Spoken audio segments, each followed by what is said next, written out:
introducing this session around coaching, and that's what we will aim to do. However, before we do that, first of all, of course, I'd like to thank Matronics, Pentair, Fluidra and Hayward for sponsoring our Women in Leadership webinars. And we've only got one more to go after this, that will be it for the year. So in this session, what I thought would benefit all of you is, firstly, if we could make it quite interactive, because I have felt that in the past we didn't have the option to make it interactive, but we do now. So today, if you've got any questions at all at any time, please just turn on your microphone. I might get so wrapped up in what I'm saying that I don't even see that you're in the chat room putting your hand up saying that you want to speak. So just put your microphone on, and the instructions are on this slide here to show you how to turn. You can turn your video on if you want to, but it's mainly the microphone that's the most important. I'll be switching off my video or switching it on, but you'll still hear me, so that you can get a good look at the slides that we put in front of you, and also so that it makes it easier. If you do want to cut across, you can just do that any time. Because I'm going to go through the results from your leadership questionnaire, and I thought last time I skimmed over it, but this time I want to explain why the answers are as they are. We've also had a number of people who have just lodged their questionnaire results. So last night you should have received those results, and I think I've got everybody captured now. So you should have them in front of you as we're going through the session today. And if you do have your results there, that would be really good. Our plan for today then is looking at what are the most effective answers and why are they the most effective answers in the survey. Many of you got this very right, and your responses were good, but sometimes there was this slight confusion or misdiagnosis about the situation. And it's looking at that. We'll go through it again soon. It's looking at the capability and the commitment and the desire to do things. In our last session, we talked about the skill will. So how do we identify what are some of the key things that are giving it away to you? And then I can work out how should I address this sort of situation. Do I direct them? Do I delegate? Do I coach? Or do I support them? That's going to then help you get more versatile in your leadership style. Many of you showed quite good versatility in your leadership styles. Some of you seem to balk at some of the leadership styles, particularly when it comes to knowing when to direct somebody and knowing when to delegate to somebody. And that's very, very common. If that's happened in your results, that's very normal. So please don't worry about that at all. It takes a long time to be able to feel confident to do a lot of these things. Today's session is about giving you the confidence. What are the key indicators? How do I tell? And what do I need to do to be able to address any kind of team issue or development need or whatever it's going to be?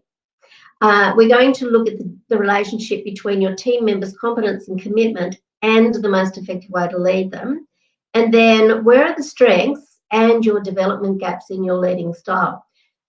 That will become evident throughout the session. That's my intention, that it will become evident throughout the session. However, as usual, if I don't give you the answers that you're looking for, please either call me, email me, do whatever, because I'm more than happy to help you walk through your results where I see that you could improve your versatility, and perhaps together we can walk through what it is that's holding you back from going out there and just either, basically, it's the directing and the delegating and understanding when to do that.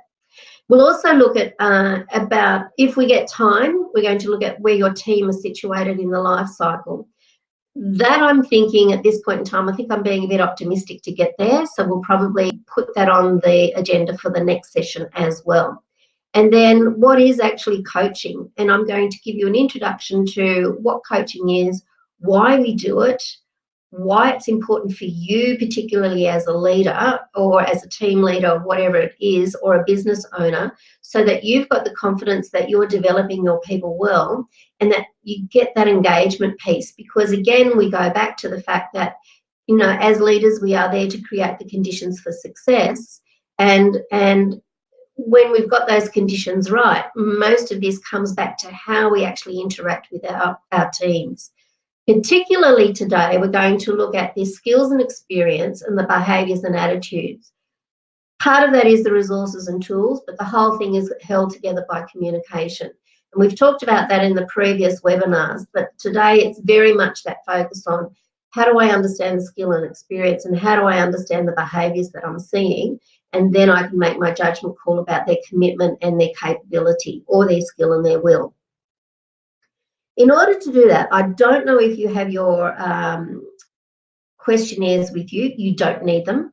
But fundamentally, if you've got your answer sheet, which will look something like this, you won't see all the writing on it that I've got on mine, but that's because I've been doing lots of diagnosis in the background about your leadership style and how the answers were brought about.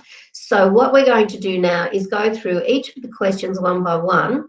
What I'd like to do, as I'm going through those, you'll see which one is the most appropriate answer for the situation. But if you've got questions at all of me, please just cut across at any time, because in some of these it sounds confusing, but the nuances are very, very small.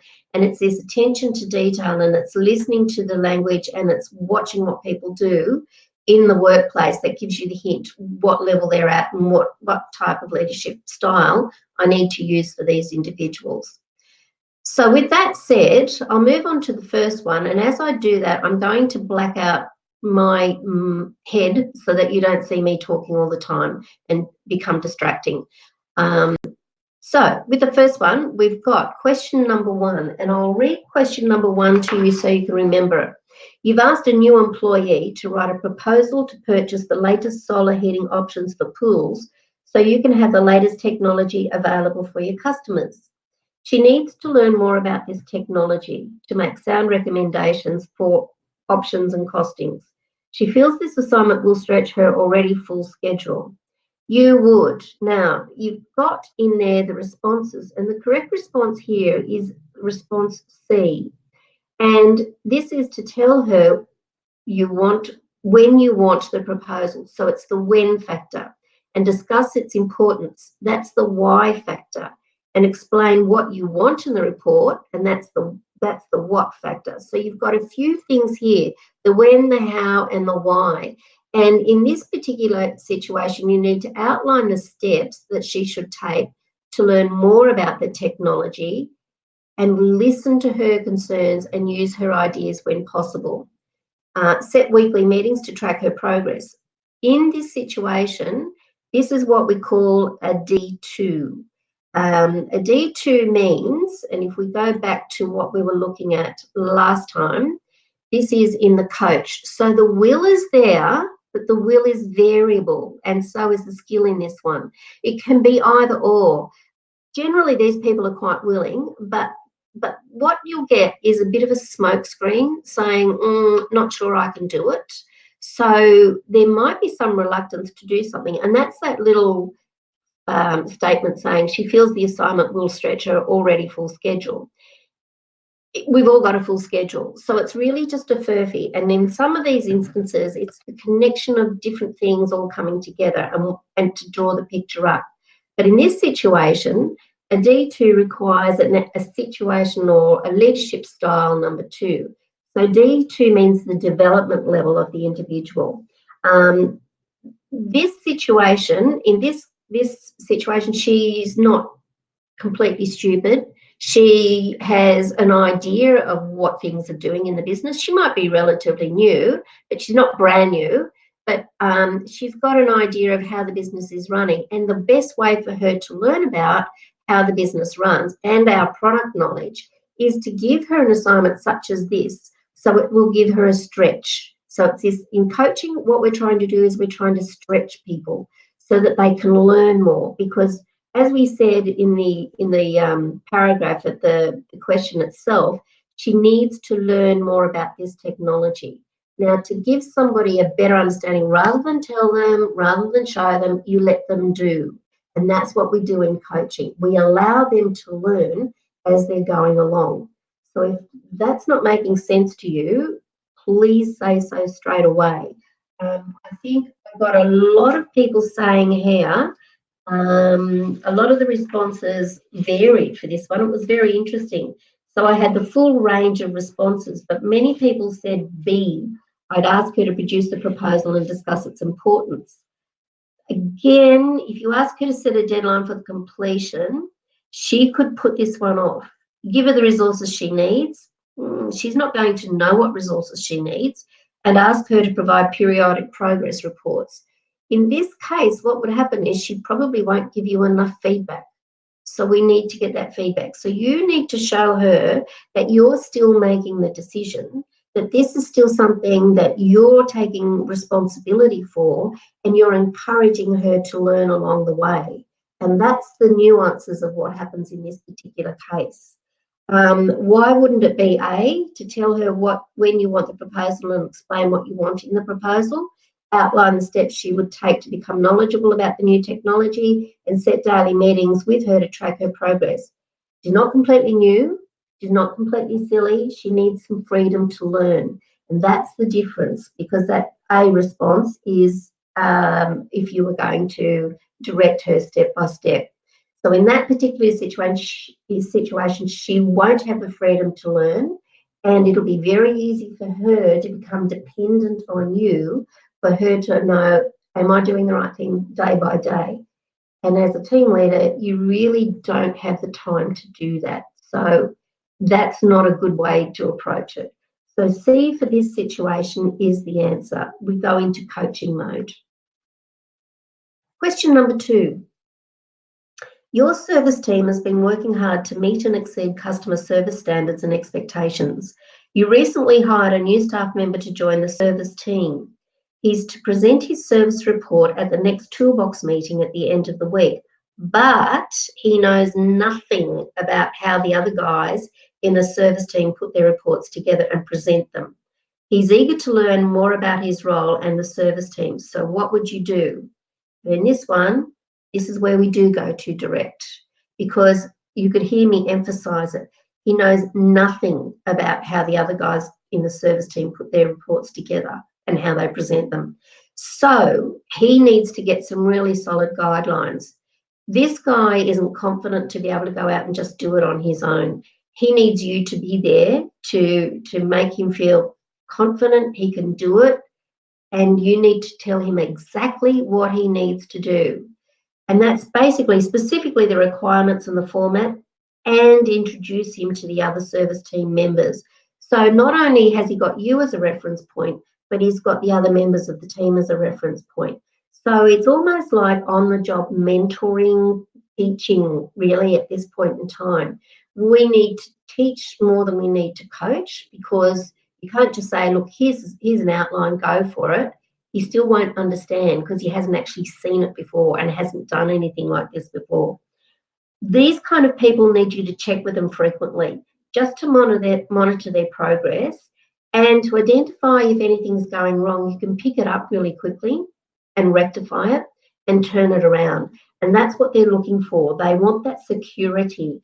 And as a leader, a team leader or a business leader, whatever your position is, your role is literally to be the safe pair of hands for them. They know that they can go to you, and they know that they can ask you, oh, look, I just don't get it. What have I got to do here? So for these people, what we need to do is give them direction, clear goals, a clear idea of what they've got to do. Now, to give you a bit further, these are the things that the leader needs to do in the direct. I'll come back to the coach later, but I just wanted to spend the time now. If we go into directive leadership, it means that they don't have very much will and they don't have very much skill. The reason they don't have will is one reason only. It's called fear. It's either the fear of getting it wrong, the fear of failing, the fear of not impressing you, or the fear that if they get this wrong, then people will think that they're like no good. And why would I be bothered to include them in anything? So it's basically fear that holds people back acting in this. The will, as far as willingness to want to do it, is most likely there. It's just more around this fear factor that, what if I don't get this right? So as a leader, you need to really clearly identify what the problem or the task is going to be for them so that they can understand that. You set the goals and you define the roles and you define how they're done. That way, there's no confusion. That way, they go, okay, yep, right, I get it. So they've got a safe framework to work within. And you control the decision making, because at this point in time, if you hand over decision making to them, they haven't actually got a benchmark yet to be able to understand whether they're going to be making a good decision or a poor decision. So you take that anxiety away from them as the leader in this situation. You give them very specific directions, even if it's step by step, if it's a manual, or even if you set them up with somebody in the business who can mentor them or teach them, I should say, step by step to go through what they have to do to learn the system and the processes.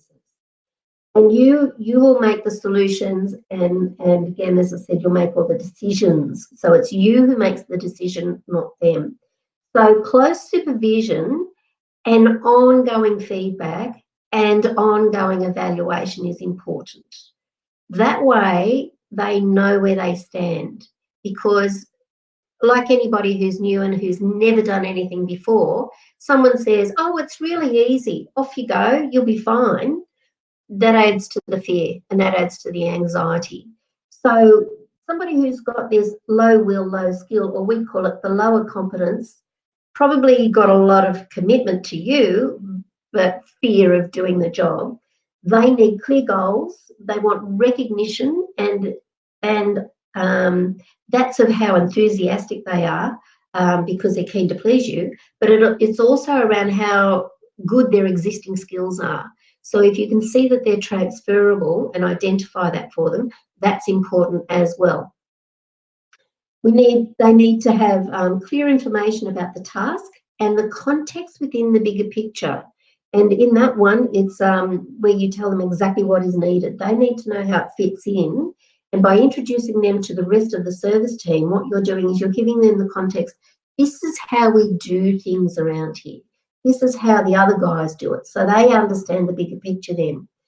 They want to know what the level of standards are, and they also need to have a very clear understanding of what a good job means. Quite often we can give somebody feedback and say, oh, well done, good job. But do they know what they've done well? And that's an important part of information they need there. They will also need an explanation of how they're going to be assessed. So, for example, if you're getting people to write reports, what needs to be included in that under broad topics so that they can understand, okay, here's the benchmark of what I'm going to be graded on, I guess, if you think of it that way. So that gives them an understanding of how things are done around here in your business. It's very hands-on coaching, it's very hands-on training, it's very hands-on supervision for these people. That's what they need at this point in time. They also want to know what their timelines are, and because they haven't done this before, they'll probably need you to help them work out what their priorities are. So this might sound like it's going to take a lot of time.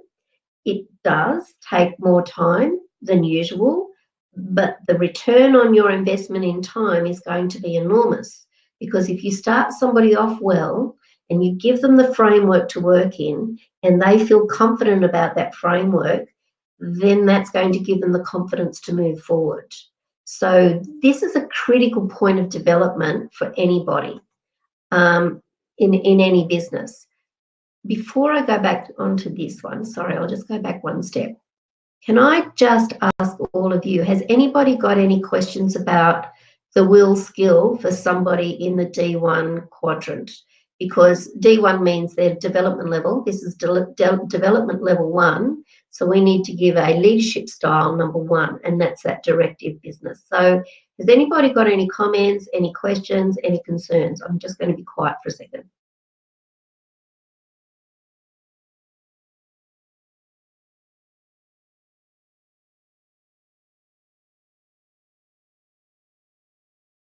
Some people are typing, so that's great.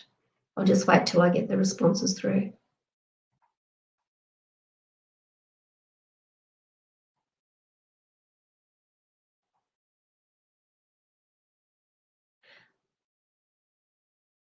What do you do when you have a staff member stuck at that level? So that comes from Lee. If somebody is stuck at that level, something's gone wrong at the beginning. That's fundamentally what it's telling you. And I do hear this, so that's a really good question. Thanks, Lee. Actually, I'm going to ask you a question, if you wouldn't mind. If you can go on mic, Lee, that would be great. Turn your microphone on.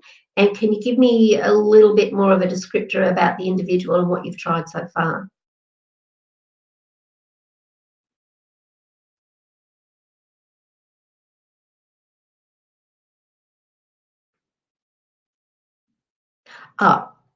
If you're on computer, if you hover above the picture of me at the top there, or you should be able to see a microphone coming up somewhere.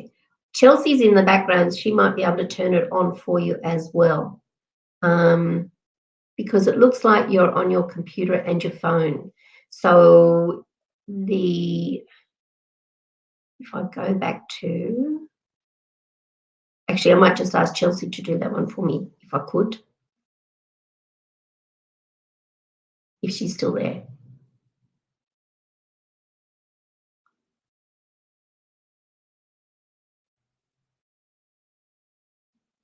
So it should be on now, Lee. Can you hear me? We can't hear you.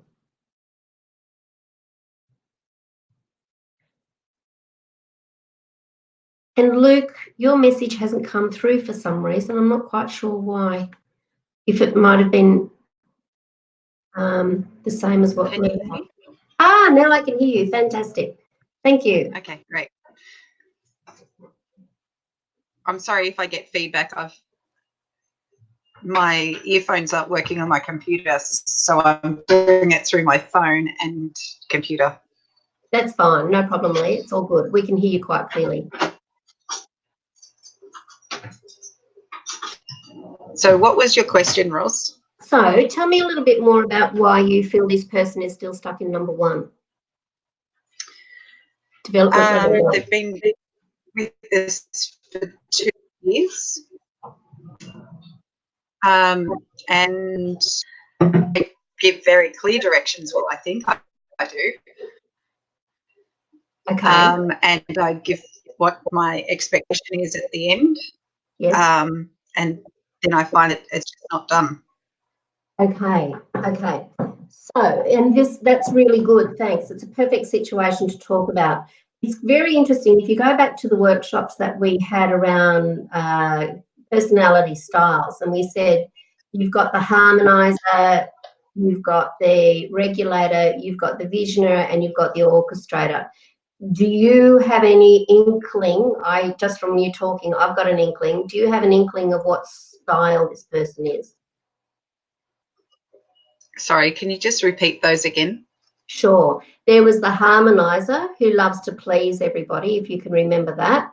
There is the regulator who wants to get everything perfectly right.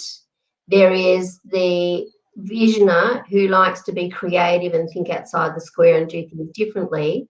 And there is the orchestrator who's just driven to success and getting outcomes all the time. She's none of those. Okay. Okay, that'd take a bit of deeper analysis, and I can do that with you after this session.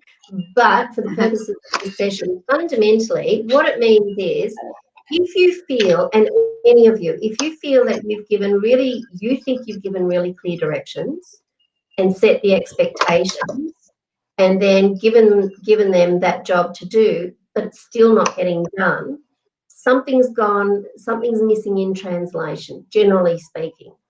So the way to approach someone like this, if you have shown them once, okay, fair. If they're brand new, they might need a second time, they might need a third explanation, but that's it. And that would be about the limit of this, constantly doing it in detail, exactly what needs to be done. My suggestion is that what we do, and when we get onto the next webinar, next time, I'll be doing this in a lot more depth, but there's a small change from the leader. At this point in time, you would then say to them, okay, here's the job. This is what I was asking you to do. Can you now recall and play back to me the steps that I said needed to be included? What was it I said you needed to do? How was it to be done? And when was it to be done by? So if you follow that process and don't save them, in other words, don't rescue them and jump in over the top and say, give them the answers to what you were talking about. And if they can't, and this will be another hint, some of them will say, look, I get 1, 2, 3, but I don't get 4, 5, 6. At least you're getting somewhere with them. Because then you can say, well, where's 1, 2, 3? Show me what you've done so far. Where is it you're getting caught up on? So it's all about changing rather than telling them. And when we're in the directive, we do tell a lot. And that's the aim of what we do in a leadership style number 1. We need to give very specific instructions. If I've done that repeatedly, then I have to stop. There's got to be a point where I stop and I need to say, well, okay, I want you to play back to me our last conversation. What do you understand? What is it you're not understanding? And if you've heard what I'm saying, it's not anything that's a closed question. All open questions. What do you understand? What don't you understand? How did you approach this? When did you think that this was due? So why didn't you approach me earlier? So they're the sorts of questions that you need to ask them, not you should have done that, shouldn't you? Can you do this? Do you know how? That they're closed questions, and you're only ever going to get a yes because they know that that's what you want to hear, but they'll walk away having no idea what to do. Has that helped? Yep, that's fine. Yep. Okay, cool. So that's what I mean about this direct. You give them that safety to operate in, but as I was just saying, you give them the safety and the guideline and the structure to work within. But when you've done that a few times, and maybe it requires sitting with them to get it right, once it's done, you should have to do that again. That's the point. And if it's just been telling them, and nothing is getting done, that to me is a very clear indicator that something was lost in translation. So they're hiding it from you, and they don't want to admit that they don't know. That's probably what's underlying a lot of this. Well, I'm even getting to the point where I'm actually writing my expectations or what I need done, yes. getting it in writing, putting it down in writing for them. Perfect. And that piece of paper seems to just not get read. Okay. Is that sent by email? No, I have a physical copy that's kept in the front counter. Fabulous. Absolutely fabulous. There's your reference point. And it's basically the way to start that conversation is to say, okay, walk me through that. What does that mean? Get her to do the work, or him or her to do the work for you. Don't you do it. You say, what's going on here? Help me understand why you're not following this process. What does this one mean? What does that mean? Get them to walk you through it. Does that make sense? Yes. Yep. Yeah. Cool. And again, if that's not happening for you, let me know, because this stuff gets a bit deep at this point in time. That's why I'm leaving it for the next webinar. But it is important for you to feel confident to just ask questions, and you just slowly start to shift the focus from you to them and make them start to take accountability for their actions. Exactly. Yeah. Okay, great. And Luke, thank you for your comment. The 2 referral points make it in the skill and the will, on the skill-will axis. The competence and the capability, the competence is made from your commitment and your capability to do something. That's what we call the competence. So it makes it easier if you kind of understand this will-skill bit and where that can fluctuate. Generally, we say low, and I've given you the reasons why. Particularly if they're newbies. But after a while, when they're not newbies anymore, then we need to be a little bit more firm about what's going on. So I'm going to put myself off again, and then we'll go on to the next one. Question number 3. In this situation, you have recently noticed a performance problem with one of your staff. She demonstrates an I don't care attitude, and Lee, this might be partly what's going on for you. Only your constant reminding and prodding has brought about task completion. You suspect she may not have enough knowledge and skill to complete the high priority tasks you've given her. What do you do? And in this situation, the answer is B. It's slightly different to the direct. So this is that transition out of what we were just talking about before, where you transition and you push them slowly so that they start to take accountability for their actions. So specify the steps you need to take and the outcomes you expect.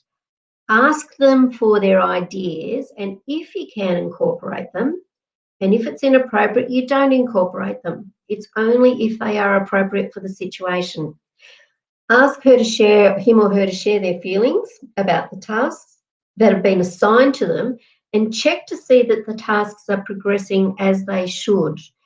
In this situation, they need to come to you. So it's that shift again from directive. You follow them up in directive. Here, it's saying, well, okay, you tell me how often you're going to give me a progress report.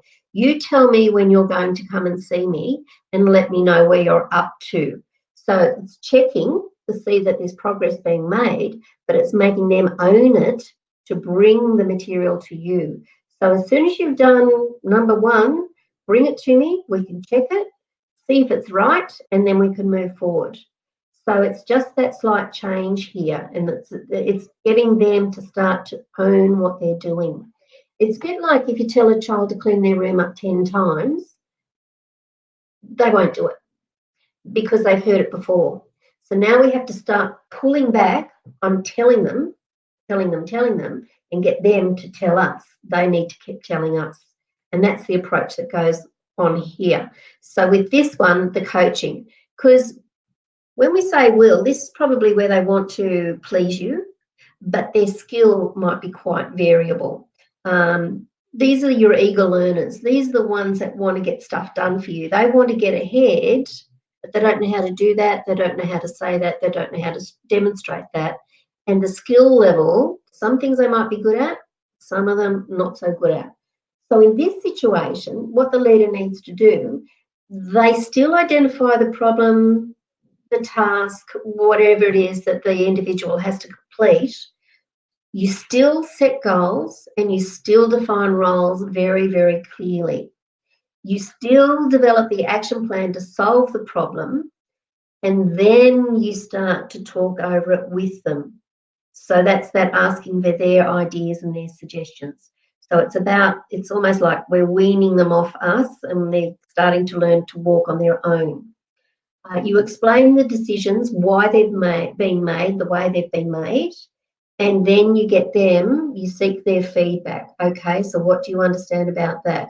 Not do you understand, what do you understand about that? How would you have explained that in your terms rather than my terms? That's just seeking clarity that they know what you've been saying. And then you continue to direct their work and supervise it. So that's that constant, get them to come to you, check that they're still on the right track, that they're doing okay, that they're giving you the information you need. Now, what a D2 is, this is the development stage in the coaching area. This team member definitely still needs very clear goals, and now they need to see a bit more of the big picture. So they need to see how it fits into the scheme of things. This is the importance bit. So it's like why this stuff is important and why you should be doing it. And what's the impact? And this is a really good question for all of you.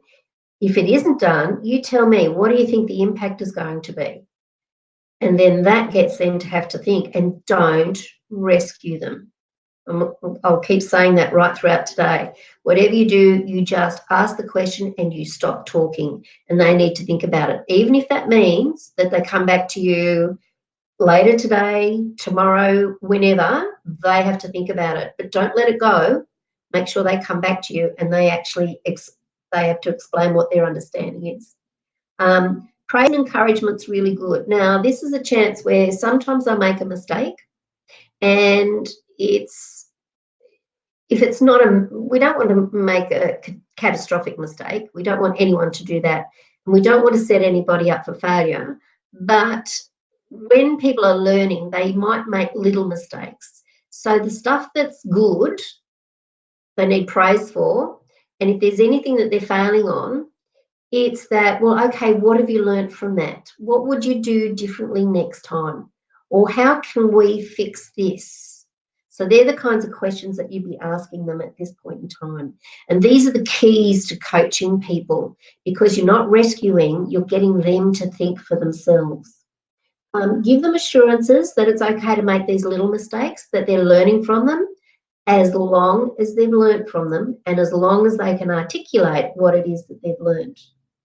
It's a really good idea, if you can, to get their input into some decision making and problem solving. Doesn't mean that they do it, doesn't mean that they're accountable for it. It just means you're starting to involve them and get them to take some ownership because they have a contribution to make. So frequent feedback and coaching about their results is really important at this stage. Any questions from anyone on that one?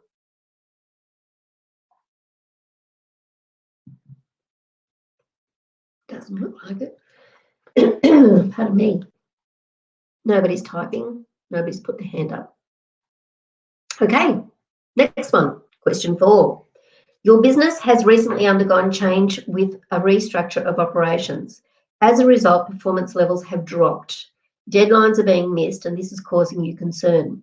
Staff members want to improve their performance but need more knowledge and skill development. What do you do? Now, don't get surprised about this one because you think, I've got staff. It doesn't say anybody's new here, because they're not. But the one thing that can happen in the development level of people is that you might have really competent people. They might be really capable. But the key here is when you undergo change with a restructure of your operations, that puts a lot of people into the fear area. And that's the fear of failure, the fear of getting it wrong, the fear of not pleasing you, and the fear of not being acknowledged. So what we need to do is you then immediately, as the leader, you have to be the safe pair of hands. And C is a D1 level on the scale. So we need to become very directive because it's a time of crisis. And most people, particularly if you are quite used to change, you don't worry about change, doesn't mean your people aren't terribly afraid of change. They can be very frightened of change. So when anything changes, you'll see these reactions. What does it look like?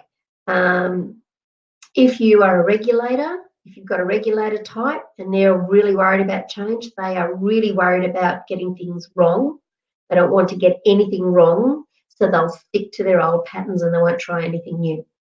And that's really tough in change. That's a really tough thing to combat because they need the assurances. And this is why we go right back to being a D1 leadership style, leadership style 1 for a D1.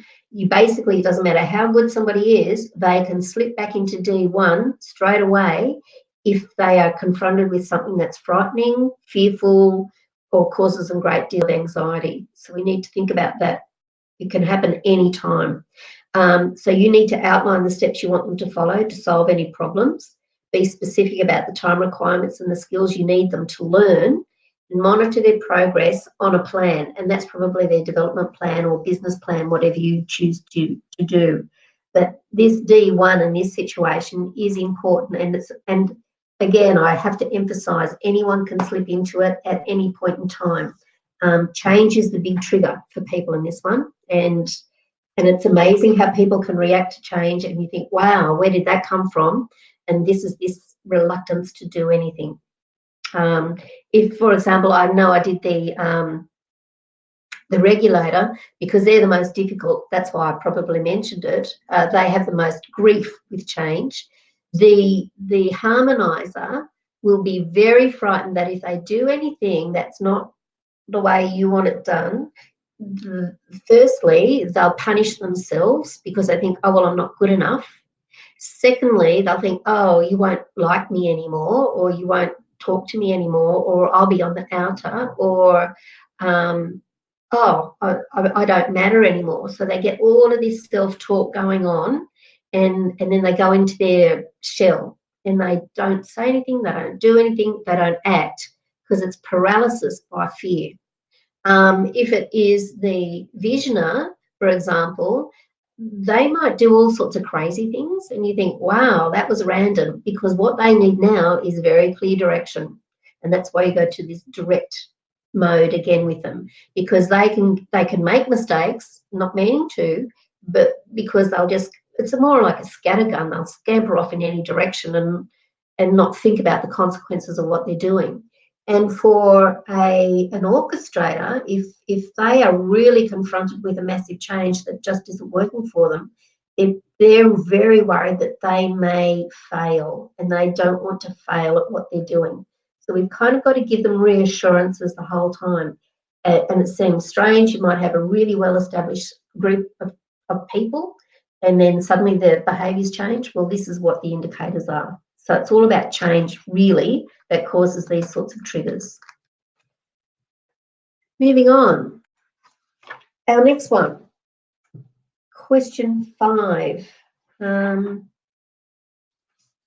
Because of recent cost cuts, it's necessary to consolidate your business. You've asked highly experienced staff member to take charge of the consolidation. The person has worked across the entire business and is very knowledgeable about all the business processes. In the past, she's usually been keen and eager to help. While you feel she's able to perform the assignment, she seems reluctant to take the task on. What do you do? In this one, it's all about reassurance. So for this person, they need you to tell them it's okay. Ask her to determine the best way to approach the project. She's skilled, she's got knowledge, she's got experience. Let her use it, but give her the confidence that you're there with her to support her. And that's the most important thing. So she's got to develop her own options and encourage her to use her own ideas. Agree on what the milestones are going to be, or success factors are going to be, but let her own this, because she needs to know that she owns it. And that's going to be incredibly important here. But that support, they need to know that you're emotionally available and you're physically available for them if they need it, because they're capable. And if you can get them through this kind of small barrier, you'll find that they will be amazing after it. Like, they'll really perform extremely well. So this one is our support. This is where the will starts to become variable, and the will is all sorts of things here that's going on. Probably they're self-punishing. Probably they've got high expectations of themselves. Maybe they think that you've got extremely high expectations of them and they don't know how to live up to it. Skill level is there, definitely there, but something's gone wrong. So the only way you're going to know why they're not really willing to do this or worried about doing this is to have the conversation and ask them, and do lots and lots of listening. Asking questions and just listen. And get them. Often you'll find that what happens, if you really are very good at listening, they talk it through themselves and they come up with their own answers. So it can work quite well. As a leader, what you need to do is make sure that they're involved in identifying the problem and setting the goals. So you really talk it over. Ask them for all of their ideas around this one. Allow them to take the lead in defining how the task should be done or how the problem should be solved. Get their ideas. Get them to tell you what they think would work best and why, and how, again, it relates to the big picture. Provide assurance and support and resources and ideas if they ask you, but also share responsibility for the problem solving, the decision making. Involve the team or the individual in evaluating their own work and what they need at this level. Again, clear goals. They need you. more than anything else, they need you. They want to be able to discuss their concerns. They want to be able to talk to somebody. They want to be coached if they need it. They want to make decisions if they can. They want to have an opportunity to show their initiative if they can. And they want praise and recognition. So the only thing that really you could do to probably help them at a very deep level, if there are barriers or they need resources, remove the barriers and give them the resources, because that might be what the underlying fear is all about. And frequent feedback, that's all, just frequent feedback. I'll move on because I've just realised the time and this is going faster than I thought. Next one, number 6. For the second time in a month, you are having a problem with one of your employees. His weekly service reports have been incomplete and late. In the past year, he has completed his reports accurately and submitted them on time. This is the first time you've scheduled a meeting with him to discuss the problem. What would you do? Ask him why. Just ask him why. And don't volunteer any further information. Just ask him why. Listen to his concerns and do what you can to help him understand the importance of timely and accurate reports and continue to monitor his performance. Because in this situation, what we need to do is support. So he's suddenly dropping his performance. Something's going on. And you haven't addressed it before. You need to give support. That's the listening. Ask questions, ask questions, ask questions. Next one, 7. You've asked one of your senior employees to take on a new role as Assistant General Manager of the business. In the past, her performance has been outstanding. The role you've given her is important for the future growth plans of your business. She's excited about the new role but doesn't know where to begin because she's worked her way through the ranks of the business but lacks the experience in leading and managing a team. What do? You've given her a brand new job. So it's back to level D1. Even though she's really clever, she knows everything in the business, she's worked her way through the ranks, she's never led people before, so it's back to D1. Specify how she's going to handle the role. Give her tips. Be her mentor. Talk through things with her. Give her the actual activities that you do. Show her your blueprint for how you became a manager of people. So you're going to closely monitor how things are going for a while, because it's that this isn't going to be an extended period. It'll only be that first few months when she takes over the role that she'll need to know what she's got to do in the role. Then she'll start to fly, and they generally do. They start to go really well.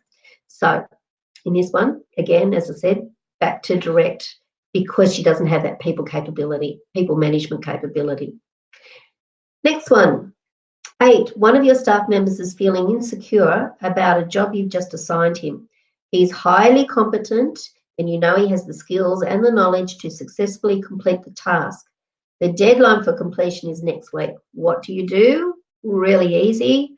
Let him know your concerns about the impending deadline, help him explore alternative action steps and encourage him to use his own ideas. Periodically check in and lend your support when it's needed. So this is just on the cusp of where we go to direct delegating, but in this one, it is the D3. They just need that support at this point in time. If you've got any concerns at any time, I'm going to race through this because of the time, but just flag it if you've got any concerns. The next one. Number 9, your staff have asked you to consider changes in their work schedule due to an expansion in the customer base. Their changes make good sense to you.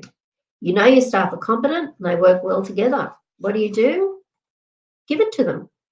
Simple. Just give it to them. Allow them to set a work schedule of their own. Let them implement their plan after you approve it and check back at a later date to make sure the new schedule is working out for them. That's all you have to do. They're capable. Now you give them the freedom to act. And this one in particular, delegate, not many of you were able to recognise when to delegate, but this is a really clear one, because as the leader, you can jointly define the problem with the team member, but generally speaking, they may even know more than you do. So don't worry about it. They'll be really good at this sort of stuff. Allow them to develop their own action plan. Allow them to take control of decision making. Allow them to evaluate their own work and allow them to own it, take responsibility and credit. They want to know, still want clear goals, but they want variety, they want to be challenged, they want to see you as more of a partner, a mentor, rather than a coach, a teacher, or a director. That mentoring, giving them their autonomy, giving them authority to act. There's a 4-letter word, very important. It's called 5-letter word, beg your pardon. It's called trust. They want to know that you trust them. So acknowledge their credit, acknowledge and give them credit for their achievements and feedback on their results. So these are the ideal ones. If we had a room full of these, life would be very sweet. It'd be wonderful. Next one. Number 10.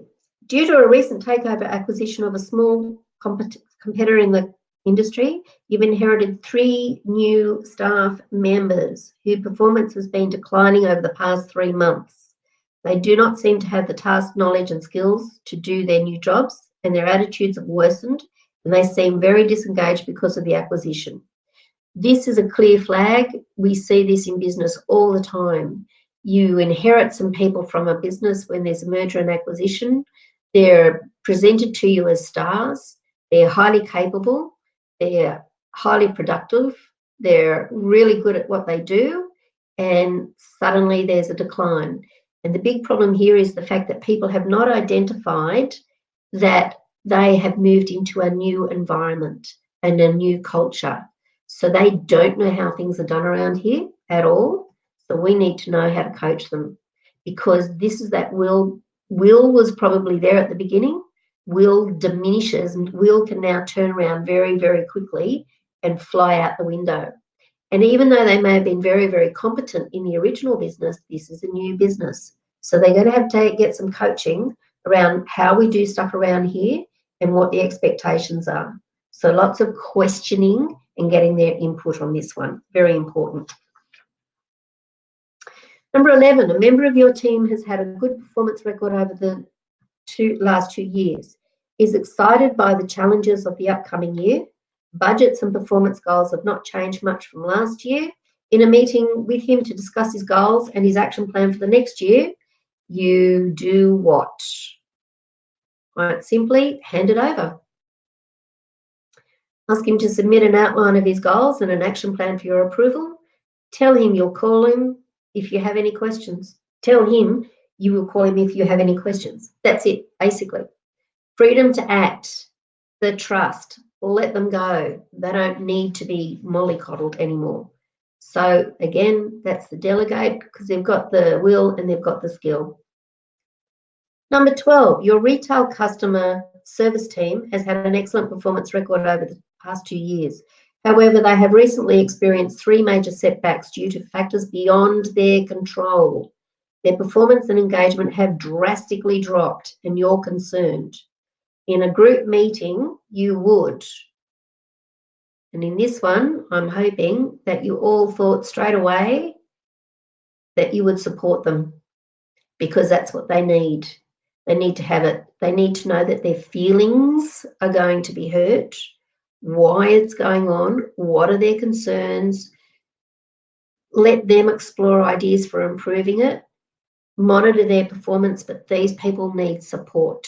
It's all about support at this point in time, because there's setbacks can knock the confidence of anybody. So they need to know that you're there and you're going to be supportive of what they're doing. They'll probably have the answers for you, but they just need to know that you're there for them. 13, you recently hired a new employee who will fill an important role in your business. Even though she's inexperienced, she's enthusiastic and she feels she has the confidence to do the job. Very clear indicator. When they're new, we go straight to direct. That's it. B is the best answer for this one. Show her how to do it, closely monitor her, and she'll get it really quickly. But they need to have that right at the outset. So it's a D1, the development level 1, where they need that encouragement to keep going. Number 13, number 14, I beg your pardon. When developing your strategic plan for the new financial year, you've decided to increase sales by 8%. You know this can be done, but it'll require your active involvement. To free your time, you must reassign the task of developing a new customer service database to one of your employees. The person you want has had considerable experience in IT and cost control systems, but he's slightly unsure of doing this task on his own. So what do? This one, they've got the skill. Just give them support again. This is what they need. They definitely need the support. So that's your D3, because they've got lots and lots of skills and they'll be able to pick this one up pretty quickly. Number 15, you've been asked to act as the SPASA contact for the upcoming Excellence Awards and the conference later this year. Although you'd love to be involved, you don't have the time, so you're considering nominating one of your staff members. He is highly productive and has great contacts and relationships with other SPASA members. He's eager to take on the assignment. So what do? I hope you all got this one. You should definitely delegate. Just give it to him and ask him for a progress report. Really simple. Don't overcomplicate it. This guy's got the goods. Let him go for it. Number 16, due to an illness in your family, you've been forced to miss 2 weekly staff meetings. Upon attending the next meeting, you find that the team is operating well and nothing has slipped during your absence. All of your staff are engaged and they're performing their roles well. They seem to be enthusiastic and proud of their ability to keep the business running smoothly in your absence. Obviously, they like you. You're now unsure what your role should be. So again, in this one, hopefully you got this one, let them go for it. Just let everyone thank them for their work and let them continue to work as they've been working. You don't need to jump in and take control of this. That will demotivate them very, very quickly. They need to know that you trust them, they've proved it. Show them your appreciation by letting them keep on doing what they're doing. 17, you have highly engaged and productive staff. They work well on their own. They're successful and performance is outstanding. It's time to set the goals and targets for next year. In a group meeting, what are you going to do? One more time with feeling. Delegate again. Praise them for their results today. Ask them to set their own goals and targets for next year. You've got the final veto. You don't abdicate all ownership of this. You've got final veto on that if they decide to slack off, but they probably won't because they'll write their own individual plans. Let them own this. They need to own it. So assist them if you're asked, but otherwise, hands off. Let them act.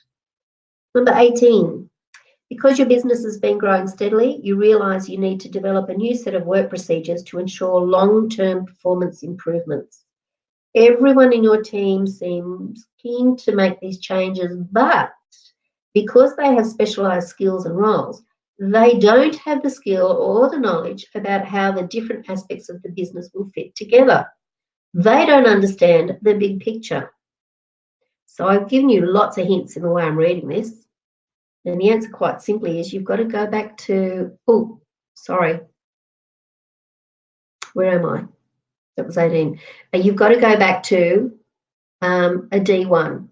Outline and demonstrate the new procedures. Instruct them on how the initial use of the procedures and very closely watch their results.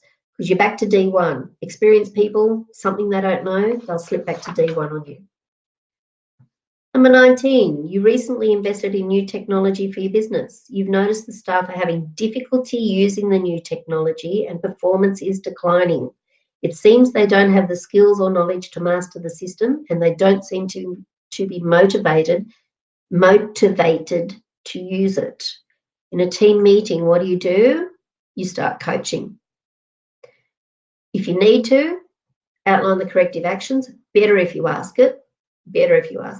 Explore alternatives and use their ideas. They've got to start owning this.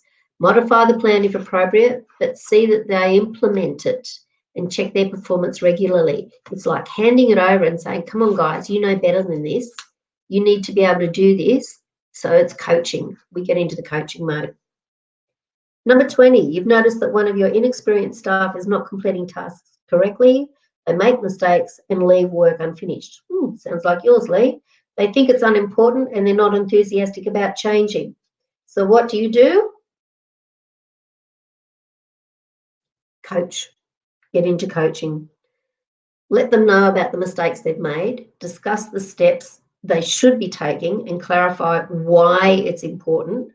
Ask for their suggestions, but make sure they follow up. For example, it says here, check on her regularly. Yes, but they should check in with you regularly.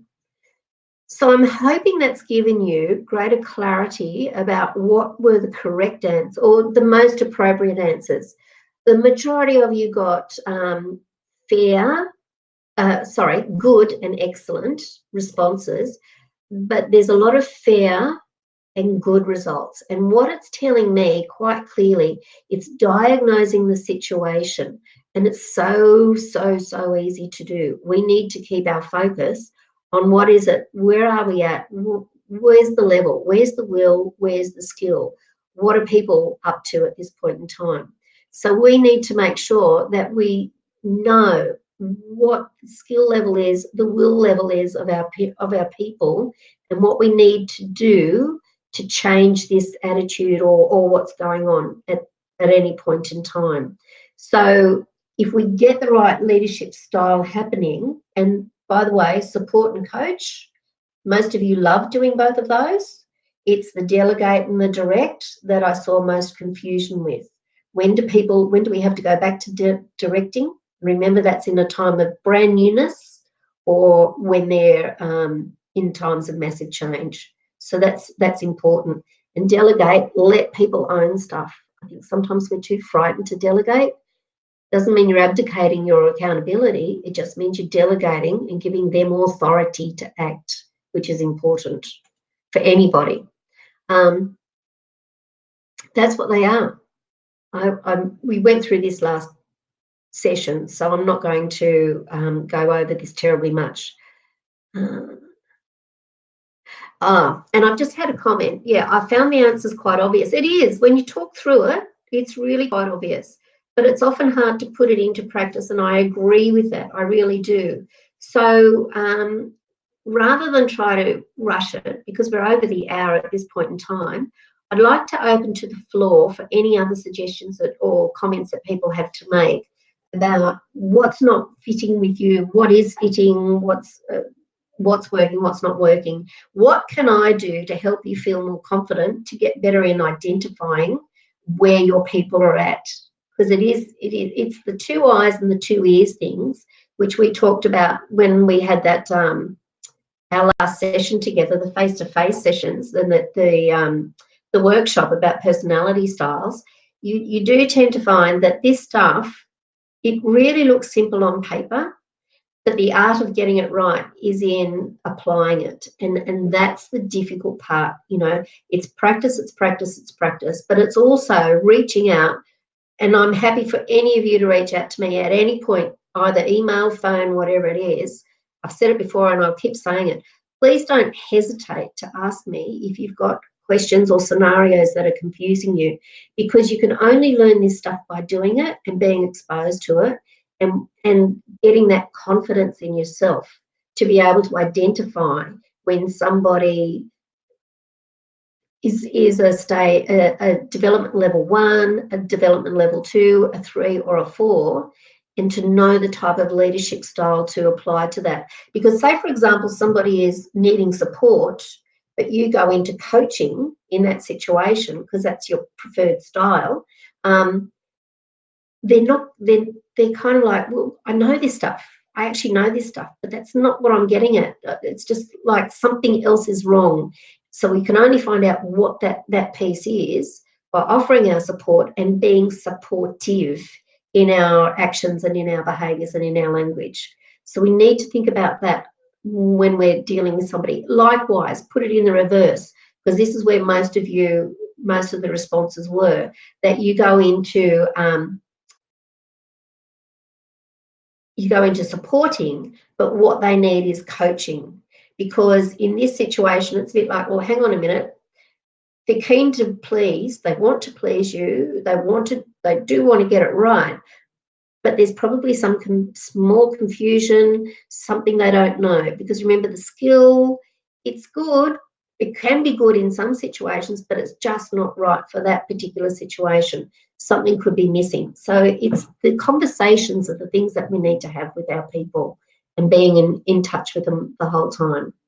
I don't think I've got time to go into the coaching. I knew I wouldn't have time to do this, but I really wanted to make sure that you understood the leadership questionnaire and what it means to be leadership style 1, where you're going to direct, and what do your people need, and what do you do when you're a leadership style 2, which is the coach, and what do your people need, and what do you do when you're in a leadership style number 3, where you're supporting, and what are the indicators from your people. And likewise, don't be frightened to delegate. That's one of the biggest things I see in leadership and in teams, preventing teams from really reaching their optimum performance, is that we are too frightened to delegate.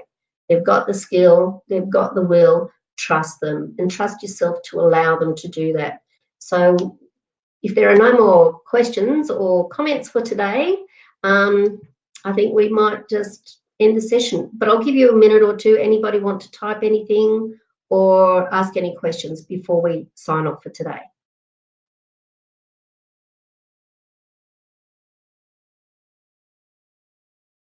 Rhiannon, Luke are typing. Please don't hesitate if you've got something.